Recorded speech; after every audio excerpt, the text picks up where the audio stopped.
Ele é bauruense, formado em Direito pela Instituição Toledo de Ensino, AIT, da Vila Falcão. Atualmente está na função de chefe da assessoria parlamentar do Ministério das Cidades. Está em férias em Bauru, nós estamos roubando um pouco do tempo, no bom sentido, de Paulo Alves Rochel Filho.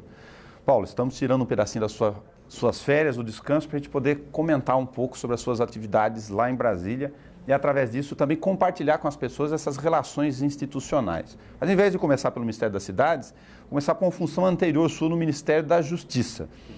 Você passou por uma série de setores lá e pedi para você mesmo contar isso primeiro para a gente entrar em algum tema aqui. Como eu fui delegado de polícia, quando surgiu o primeiro Plano Nacional de Segurança Pública, com a criação do Fundo Nacional de Segurança Pública, o governo federal reestruturou a Secretaria Nacional de Segurança no Ministério da Justiça. Nessa oportunidade eu fui convidado pelo ministro José Gregório para compor ali a equipe, e uma das minhas atribuições era ser coordenador do então Sistema Nacional de Integração de Informações de Justiça e Segurança Pública, que tem a pretensão de ser o Sistema Nacional de Inteligência na área de justiça criminal. Então ele integra organismos policiais, Ministério Público, Justiça e também o sistema prisional. Então ali eu tive assim, uma experiência razoável nesse ramo. Nós reestruturamos de uma maneira importante esse sistema. Quando retornei a São Paulo, o delegado-geral de então me solicitou que fizesse esse mesmo trabalho na Polícia Civil, o que acabou gerando a criação do Departamento de Inteligência da Polícia Civil. Na Polícia Civil, por conta do seu histórico, não tinha a atividade de inteligência estruturada e departamentalizada, centralizada. Então isso foi possível ser reestruturado e hoje nós temos aí uma atividade de inteligência capilarizada no estado todo. Eu acho que todos já ouviram falar da atuação dos órgãos de inteligência policiais. E terminado esse projeto, eu fui chamado a fazer o mesmo trabalho na Secretaria de Administração Penitenciária, para criar um sistema que pudesse contribuir com gestões de controle de criminalidade a partir da população carcerária, observando o preso com os olhos, com a metodologia da inteligência criminal. Então foi mais ou menos essa uma das atividades lá na Justiça. Aproveitando esse período, em função da gente ter um contingente razoável de presos aqui em mais de um sistema, mesmo com as modificações de fechado para semiaberto, mais o CDP, os Centros de Detenção Provisória, né? Como nesse período, você pode comentar com a gente, esse serviço de monitorar a entrada e saída em relação aos presos? Para o leigo no dia a dia, o grande problema não está no confinamento do prisioneiro, mas está nessa possibilidade dele receber materiais, inclusive celulares, armas e drogas, né? Então, eu participei desse momento onde foram criadas esses novos modelos de unidade, os centros de detenção provisória, as unidades de segurança, quando surgiu o regime disciplinar diferenciado. Então, o que acontece? Nessa época, houve um esforço muito grande do governo do Estado em retirar das cadeias públicas, que eram responsabilidade então da polícia, os presos e transferi-los para a Secretaria de Administração Penitenciária. Naquela época nós tínhamos muito problema de resgate, de arrebatamento de presos, e esses, com a construção de unidades mais adequadas, eles foram transferidos e esse problema em princípio foi sanado. E o que foi feito na questão de inteligência em relação a essa comunidade prisional? Nós cadastramos não só todos os presos, unificamos todo o prontuário. Então, antes, cada presídio tinha um sistema de gestão dos seus arquivos e aquilo servia apenas para aquela unidade. A Secretaria de Administração Penitenciária, ela padronizou tudo isso e hoje ela olha isso em camadas, de maneira que ela tem informação individual e em grupo enfim, pode aplicar metodologia de inteligência em todos os seus prontuários. Nós também cadastramos as visitas, nós tínhamos visitas profissionais. pessoa era companheira de um preso em Riolândia, era companheira de outro preso em Avaré e era parente de outro em Bauru. Então, com isso, ela transitava pelo estado durante a semana, levando informações, contribuindo com a articulação do crime organizado. Nós também cadastramos todas as visitas, dificultamos a mudança de categoria dessas visitas, de maneira que vá visitar o preso aquele que realmente seja seu parente, seja pessoa do seu relacionamento, e não seja um apoiador do crime, um comparsa. Então, tudo isso foi sendo reestruturado e essas informações passadas à assessoria policial que foi criada na Secretaria de Administração Penitenciária. Então, se estabeleceu aí um elo entre a Secretaria de Administração Penitenciária e a Secretaria de Segurança Pública para tentar conter esse avanço do crime organizado do nosso estado. Me parece que o resultado, embora não seja o ideal, mas avançamos alguma coisa. A partir dessa experiência desse período, você já está numa outra função, como a gente disse no começo, a dimensão que se teve nos últimos 10 anos é de que o crime organizado conseguiu, no estado de São Paulo, no nosso objeto aqui de reflexão, se estabelecer em diferentes regionais e até estabelecer em subcamadas dentro da sua hierarquia, a tal ponto que eles tentam se organizar. Se do ponto de vista da quando vocês formaram esse sistema, se isso era real ou há muito mito nessas informações? De uma certa forma, como o efeito do crime ele é sempre danoso, ele é sempre pernicioso, ele repercute muito, nós temos uma tendência a aumentar um pouco o seu potencial, a sua capacidade real, né? Então a gente ouve aqui uma matéria em São Paulo, lá em Manaus as pessoas começam a pôr grade na janela, a contratar empresas de segurança. Eu não quero dizer com isso que nós não temos problema de segurança, evidentemente todos sofremos. Não é tão organizado como nós vemos em outros países. A característica que nós temos do crime aqui, é claro, muito voltado e muito enraizado na questão da droga. As nossas fronteiras, tanto seca quanto de mar, dificultam muito essa circunstância, mas o que nós precisamos é de uma articulação maior entre as agências, porque o crime e o criminoso ele tem o mesmo objetivo do cidadão comum com relação ao dinheiro. Eles trabalham, né? O ofício deles é gerar recursos, gerar dinheiro. E esse dinheiro circula no mercado financeiro, esse dinheiro é rastreável. Então nós precisaríamos ter um verdadeiro sistema de justiça criminal com uma maior integração entre esses players, essas instituições que atuam nesse ciclo todo, né? Vale dizer polícia, Ministério Público, Justiça, administração penitenciária, em todos os níveis, né? Também no nível federal, para que a gente pudesse, órgãos de fiscalização financeira, para que a gente pudesse ir aonde a gente realmente afeta o crime, que é também no bolso do criminoso, desarticular essas organizações a partir da redução da sua capacidade de se autofinanciar. Do ponto de vista de atividade de inteligência, ainda do período do Ministério da Justiça, a sua visão sobre essa repercussão natural, inclusive com o cancelamento, neste momento, da viagem da presidente Dilma aos Estados Unidos em função do episódio da espionagem. Mas o sistema de espionagem, ele em escala institucional, existe entre os países. A questão é de como fazê-lo e respeitar os protocolos internacionais e de soberania nacional, né? Como você vê essa situação e em que estágio está, ou que você acompanhou, o Brasil nesse processo também de se cuidar em relação ao resto do mundo?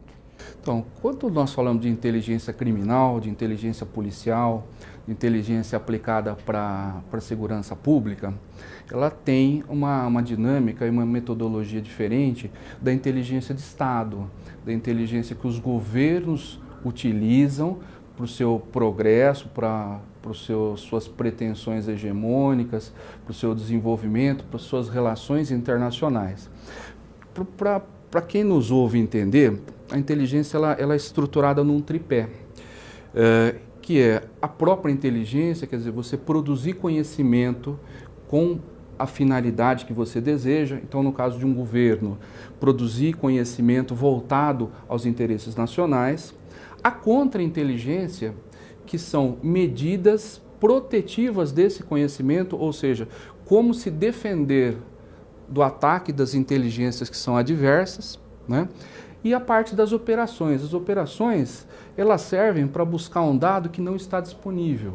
Então, hoje nós temos uma imensidão de fontes abertas, a imprensa, a mídia, a internet, tem uma profusão de informações que com pesquisa orientada nós podemos produzir conhecimento. Mas existem informações que são sigilosas, que são reservadas, e essas informações, a quem interessa obter, ela obtém através das operações de inteligência, que no caso da inteligência de Estado são as questões de espionagem. Isso existe desde que o Estado começou a se organizar dessa forma. Então esse alarde que surgiu agora, na verdade foi porque houve essa falha, houve esse flagrante, mas é uma situação, ao meu modo de ver, que é irreversível. A única medida, ainda mais na era que nós estamos de tráfico de informações pela internet, a única medida que eu vejo são medidas de contra-inteligência, ou seja, nós desenvolvermos também as nossas tecnologias, as nossas metodologias, no sentido de proteger o nosso conhecimento em relação a essa inteligência adversa. Até porque, pela própria natureza da atividade, é muito difícil a regulamentação. E o que se pode fazer diante da desobediência ou do descumprimento ético ou legal de uma norma dessa? Quer dizer, os fóruns internacionais não estão habituados ainda com essa matéria, é inegável o poderio norte-americano também nessa questão.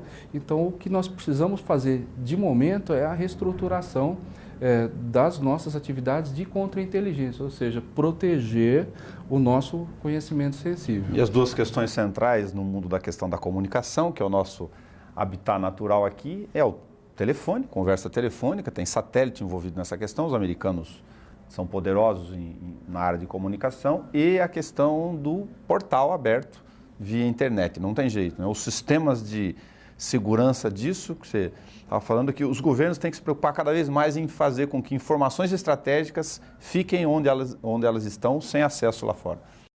Tanto que os Estados Unidos, quando iniciou a abertura da União Soviética, começaram a acontecer a reformulação dos tratados, a primeira preocupação foi justamente com a questão da tecnologia da informação, a abertura dos protocolos informacionais em favor aí de um exercício democrático, da melhor interação entre os países.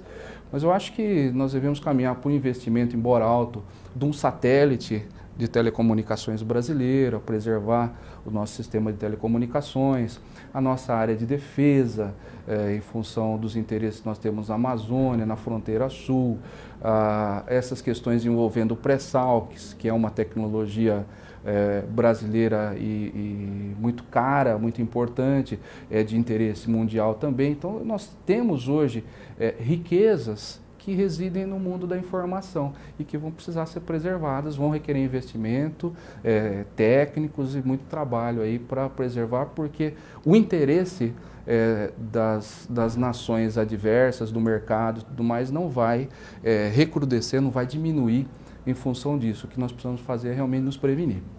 Vamos aproveitar a sua passagem pelo Ministério da Cidade e pedir para você comentar essa questão institucional. A gente vai explorar bastante sobre isso para que as pessoas, através desse nosso bate-papo, tenham a oportunidade de conhecer como funciona a questão da relação institucional, Congresso, Câmara e Senado, em relação a essa função onde você faz ponte mesmo de informação com o parlamentar.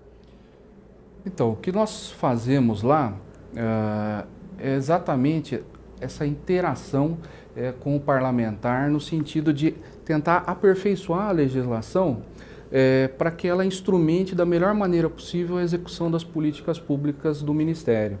Então, nós temos lá hoje cerca de 2.000 proposições, ou seja, 2.000 projetos de lei, por assim dizer, que a assessoria monitora.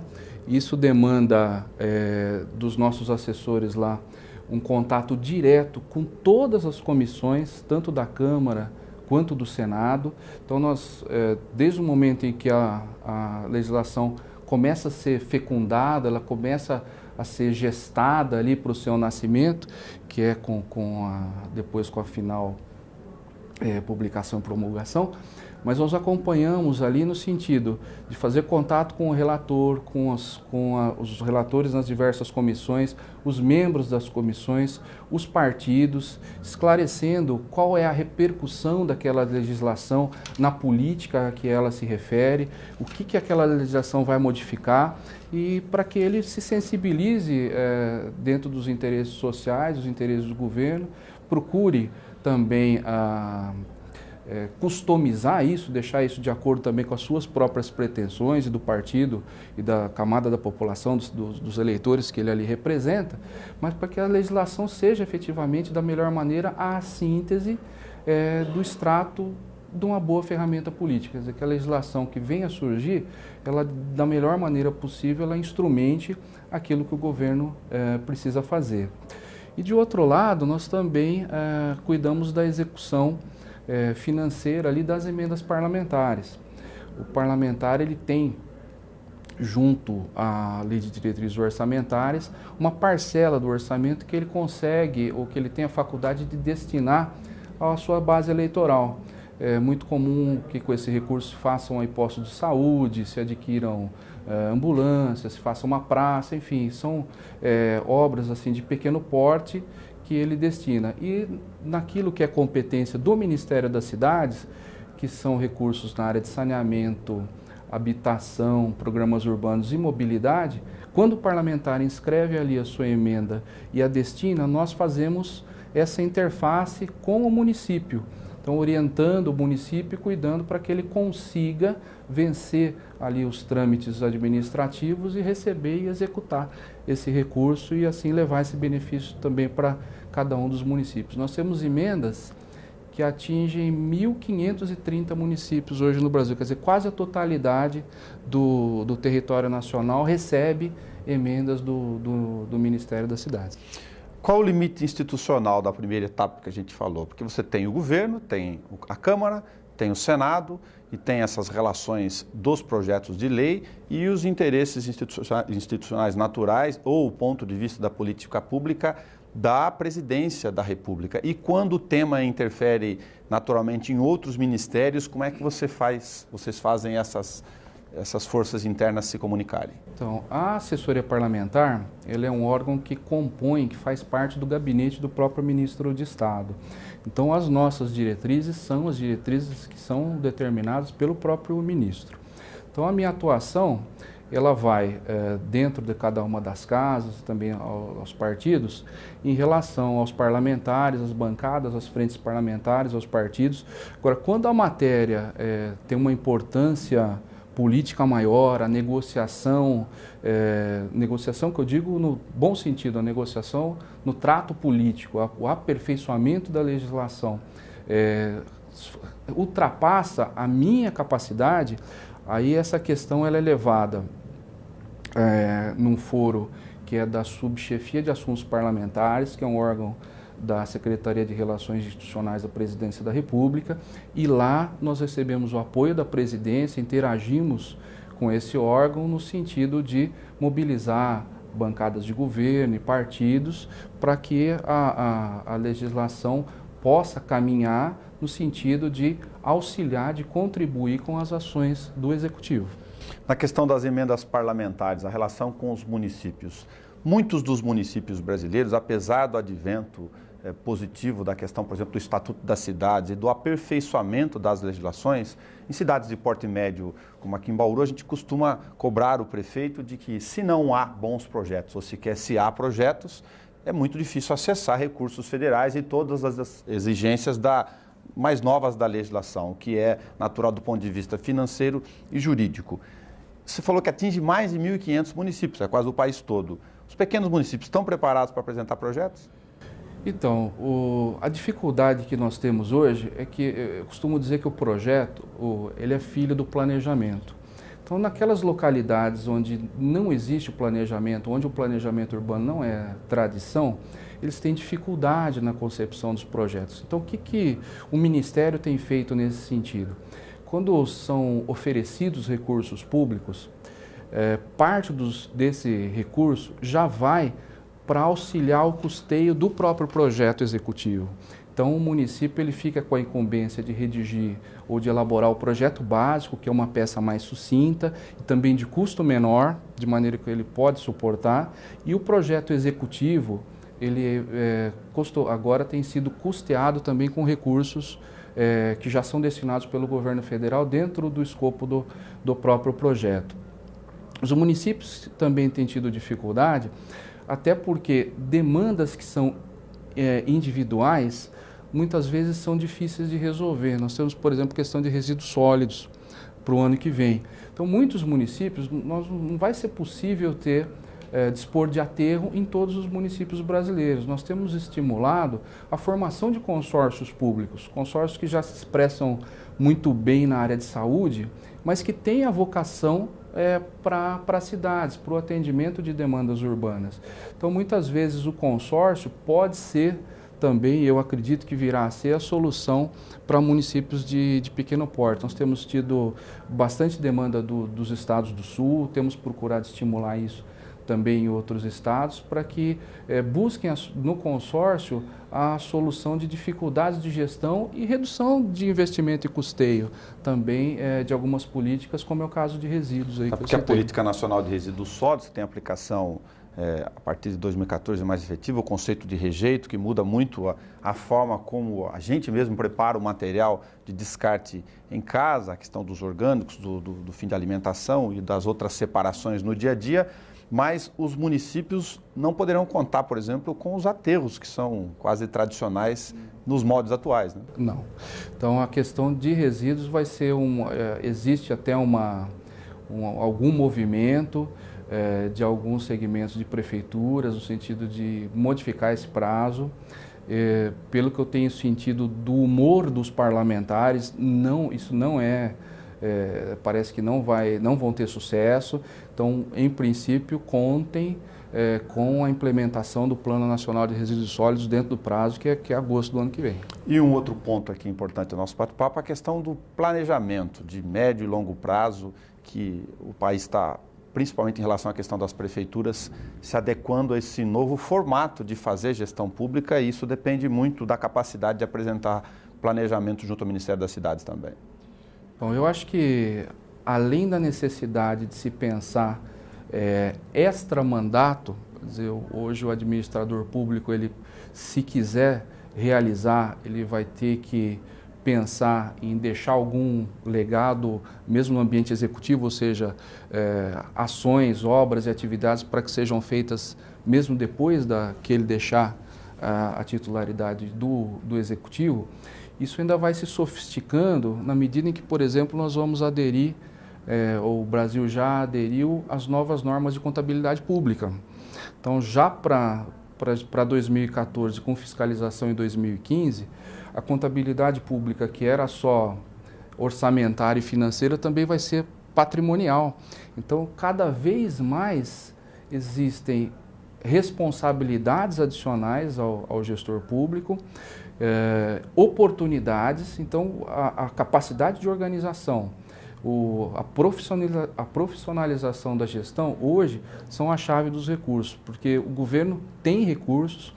É muito típico de final de ano a gente ter espaço orçamentário. Nós temos alguma, digamos assim, sobra de orçamento, sobra recurso, e os municípios não têm um projeto para a percepção desses recursos, ou não conseguiram executar ao longo do ano, seja por problema na licitação, seja por alguma questão da empresa que foi contratada, ou mesmo quando é execução direta, algum problema na obra, alguma situação, e que existe esse espaço de recurso, mas que pela falta de projeto ele volta para o orçamento da União, e a União não consegue realizar o seu desejo aí de fazer esse repasse. Parece até contraditório, mas o esforço que nós fazemos, né, com contato telefônico, com e-mail, com workshop, com reuniões locais, para esclarecer os gestores de como fazer para receber o recurso, é uma coisa assim que está muito impregnada no nosso dia a dia. A gente se esforça demais e eu acho que é uma fase da gestão pública brasileira. Eu acho que dentro da necessidade que nós temos de controle dos gastos públicos, nós vamos chegar ainda num ponto de equilíbrio onde os recursos vão conseguir chegar com mais agilidade e ser aplicados com maior eficiência. Uma curiosidade nessa relação, as duas, é que por isso talvez em boa parte é que sobrem recursos do orçamento desses projetos no final do ano, se isso é real, e de que a capacidade dos municípios, em alguns casos, fica tão aquém que tem uma espécie de call center para orientação de como desenvolver esses projetos? Sim, nós temos lá para atendimento, tanto dos parlamentares quanto das nossas prefeituras, um call center que funciona das 8 às 21 horas diariamente para atendimento ao público. Então nós fazemos o atendimento por telefone, por e-mail e também pessoalmente. Tudo que o município precisar na questão da gestão dos seus contratos, da gestão dos seus convênios, os destraves, as liberações e os repasses, todas as orientações administrativas nesse sentido, a nossa equipe está lá à disposição e no maior interesse para que isso aconteça, para que a gente possa facilitar essa locução com os demais entes federados. Paulo, muito obrigado por você ter emprestado seu tempo aqui do seu descanso, das suas férias, sua passagem com os familiares em Bauru, para poder falar um pouco com a gente do seu trabalho lá em Brasília. É isso, eu que agradeço aqui a oportunidade. Muito obrigado, e acompanhe pelo canal 10 da NET e também pelo 60.3 Sinal Aberto Digital. Até o nosso próximo programa.